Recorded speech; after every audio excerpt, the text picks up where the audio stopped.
Hey, it's your friend Choice CJ, and I'm bringing you my Week 10 team builder for the PMC, season number 2.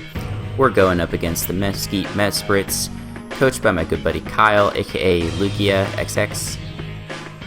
He's got a really scary team. I'm going to be honest, I do not feel good about this matchup. This is a really tough battle for us.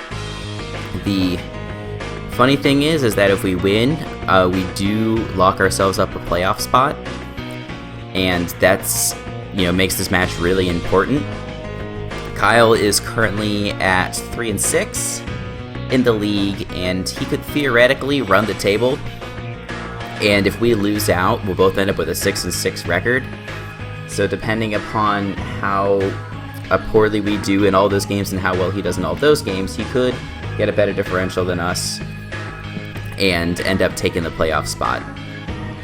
Is that likely to happen? No, but is it possible? Definitely, because I have to play Dr. V and I have to play Verd, both of whom I lost to earlier this season. So it's reasonable to believe that I could lose out here if I lose to Kyle. Kyle, after me, has to play against JSpecs and D-Pad. I think JSpecs beat him earlier in the season, but he did beat D-Pad. So it's really crazy how much this is coming down to the wire. It makes me frustrated that we couldn't seal away certain games, like against Bird. We had the opportunity to win if we had made the right plays. And Sharpino, while he's a good opponent, I was really banking on a win there, just because our matchup was pretty good, except for Talonflame. That was the only thing that matched up pretty well against us. Otherwise, I think it was really in our favor. It's really nothing against Sharpino.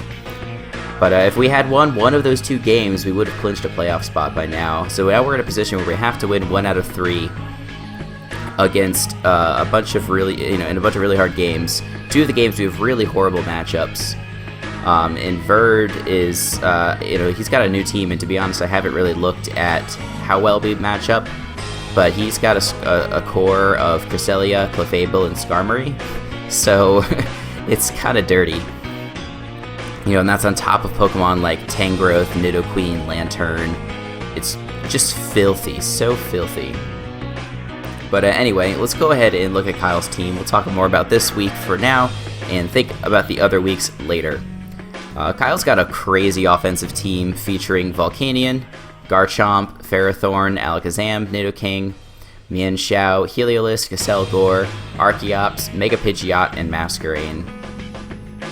Biggest threat on his team easily is Volcanion. We do not switch in well to Specs Volcanion, period. We just don't.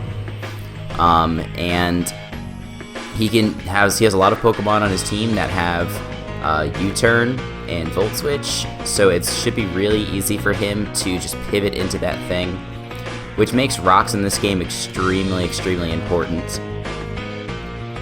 Garchomp is definitely a problem as well for my team. I don't really switch in that well to it. Steelix can take 1, but Steelix is also important for other Pokemon on the team, like Archeops, Pidgeot. It takes on a Caselgore pretty easily. It walls the heck out of Ferrothorn and stuff like that. Mienshao is also pretty scary. I don't switch in that great to that thing at all. Archeops, if it's not in Defeatist range, can be a real big threat as well, just because it gets a pretty wide move pool, to be honest, and it can hit on either side. It gets Earthquake and Earth Power, it gets Heat Wave, it gets Stone Edge, and it gets Head Smash. And then he loves Masquerain. It's not like he brings Masquerain every week, but it's his favorite Sticky Web user because it's budget, and it hits surprisingly hard with moves like Bug Buzz and Hydro Pump and stuff like that. So, and on top of all that, he also has lots of hazard options. He's got, I think, 4 good rock setters, 2 spike setters, a toxic spiker, and like I mentioned, the Masquerain with Sticky Web. So we're just not in a good position versus him. So without further ado, let's go ahead and look at the team that we've prepared. First mon that we're bringing is Assault Vest Reuniclus, Max Spadef with Regenerator. This is like the one Pokemon that I feel matches up pretty well versus his team. Because it can take on Nidoking, it can take on Alakazam, it can take on Heliolisk, it can even probably take on Excelgor if it's not too offensive.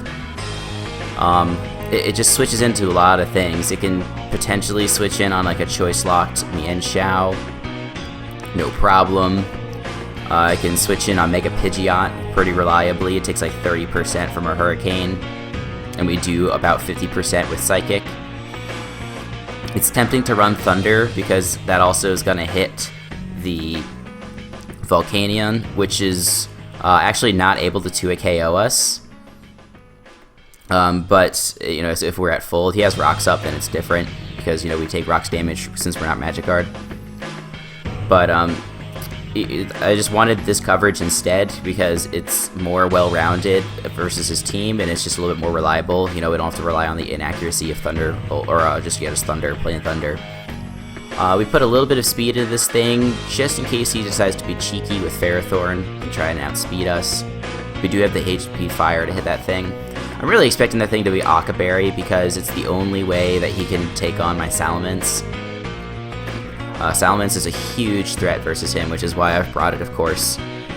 But yeah, this is the Mon that when I looked at his team, like I didn't know really what I wanted to bring just because the matchup was so bad, but I knew that this Mon I definitely wanted to bring, and this was definitely the set I wanted, just immediately. So this is going to be really reliable for me this game. Next up, we're bringing another Life Orb Tornadus, Hurricane, Heat Wave, Icy Wind, U-Turn. This is, you know, just a good Mon in general because it outspeeds or speed ties everything on his team. And, you know, he doesn't have super good switch-ins to a Hurricane. His switch-in is like Heliolisk or Archeops. And Heat Wave is going to hit that Heliolisk pretty dang hard. It also smacks Ferrothorn, obviously. Icy Wind, sure, it hits the Archeops super effectively, but it's just, you know, I unless I know that he's in range, I'm not going to click it, most likely. I'm just going to U-turn. But Icy Wind's just useful in general in case he wants to try and switch something in. Like maybe he wants to switch in like a Choice Scarf Heliolisk. We can hit it up with an Icy Wind and then U-turn on it the next turn. You know, because it gets that clutch speed drop. If I wanted just damage, I would just go for Hidden Power Ice. I wouldn't bother with Icy Wind. We're going max with this because we want to speed tie Pidgeot. That's going to be pretty important. That Pidgeot is definitely scary, but I have a few ways to take it on. That's going to be the Tornadus this week. We're also bringing a Mega Steelix, Stealth Rock, Heavy Slam, Ice Fang, Fire Fang. We're foregoing Earthquake because it's only really useful for Nidoking and for Heliolisk. But we have a really great switch-in to both of those Mons being for Uniclus. So I decided I wasn't going to worry about trying to hit them, especially because both of them have the ability to hit me back relatively hard, especially Nidoking. Like an Earth Power from a timid Life Orb Nidoking does like 84% minimum or something like that. Instead, I decided to put coverage on this for Pokemon like Ferrothorn and also for Garchomp because those two Pokemon are problems for my team. Especially, you know, if I could really get rid of the Ferrothorn, then I have some good opportunities to sweep with my other Pokemon. And again, we put just a tiny bit of speed on here in case he decides to be cheeky with the Ferrothorn. Next up, we have a modest Assault Vest Tentacruel with Scald, Ice Beam, Acid Spray, and Sludge Wave. I'm looking at this now. I'm wondering if I shouldn't be a different set. I'm wondering if I should get rid of this, make this timid, and drop this down like this, because this actually outspeeds Nidoking. I think that's what I'm going to do. I actually have my team genned already, but it's worth making a quick change for sure. But this is the Volcanion switch-in. The thing that I'm really terrified about is a Expert Belt mixed Volcanion with Earthquake. If he's something like Hasty Nature, he's going to do like 83% with Earthquake or so. I was really tempted to run Shookaberry, and that was the set that I had chosen for a little while, but just talking with friends, Assault Vest seemed like a good option, because it also then can take a hit from Pidgeot. It doesn't really take hits from like Nidoking or stuff like that, but just Assault Vest is good. Because it's also good because it allows me to be a little bit more offensive, and invest in the special attack and invest in the Spadef. That part's definitely useful. Scald, Ice Beam, Acid Spray, Sludge Wave is the moveset. Scald because it's just good versus his team. It's only resisted by Ferrothorn, Heliolisk, and Volcanion. Ice Beam in case we need to like hit Pidgeot for more damage, or hit the Garchomp on switch in or something like that. And then Acid Spray, Sludge Wave is the moves that we're going to bring to try and hit the Volcanion. I wanted to fit Rapid Spin on this, but just didn't have the room. He doesn't have any. Well, he does have an Intimidator on his team, but that doesn't really matter in terms of Clear Body. Do I need like Liquid Ooze? Yeah, it's good because then it doesn't take Leech Seed or it does take Leech Seed from Ferrothorn, but doesn't heal the Ferrothorn. That's why that's the useful move this week, or a useful ability. But yeah, I think I'm gonna have to go back in and change this moveset, which is no problem. That's gonna be the Tentacruel. Next up, we have we have Candy. Hyper Voice, Wish, Protect, Baton Pass with Kebia Berry.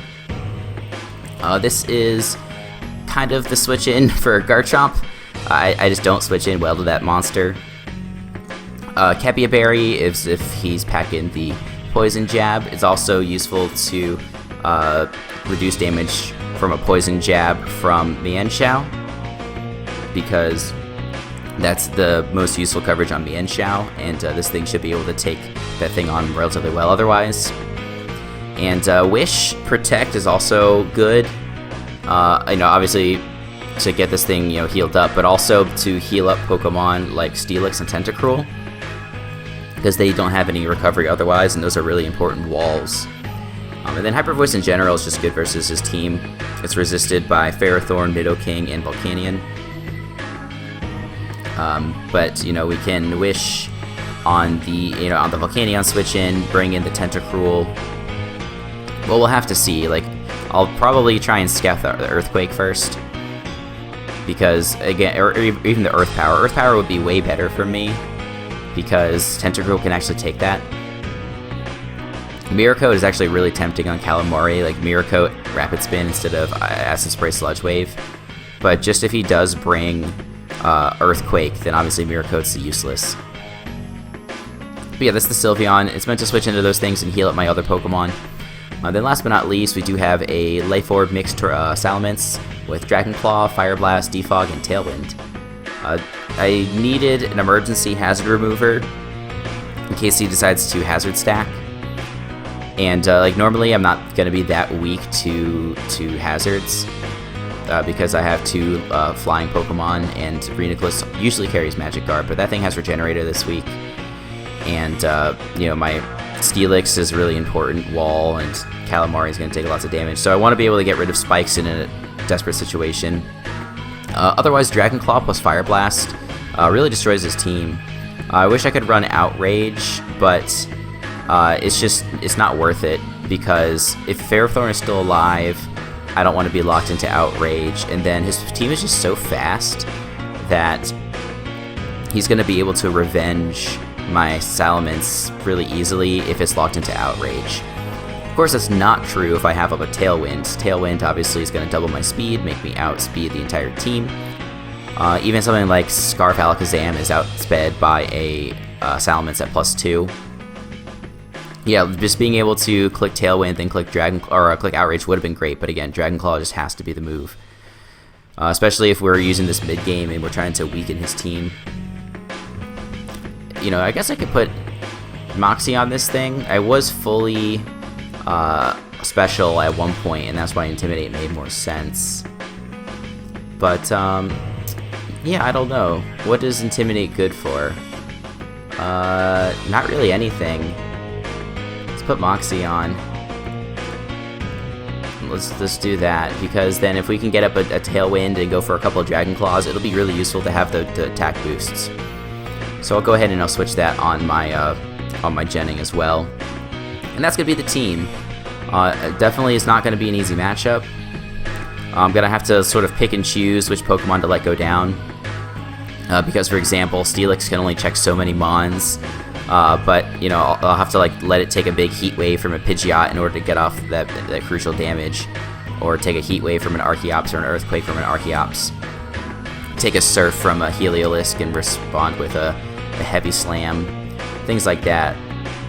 Take an Earthquake from a Garchomp.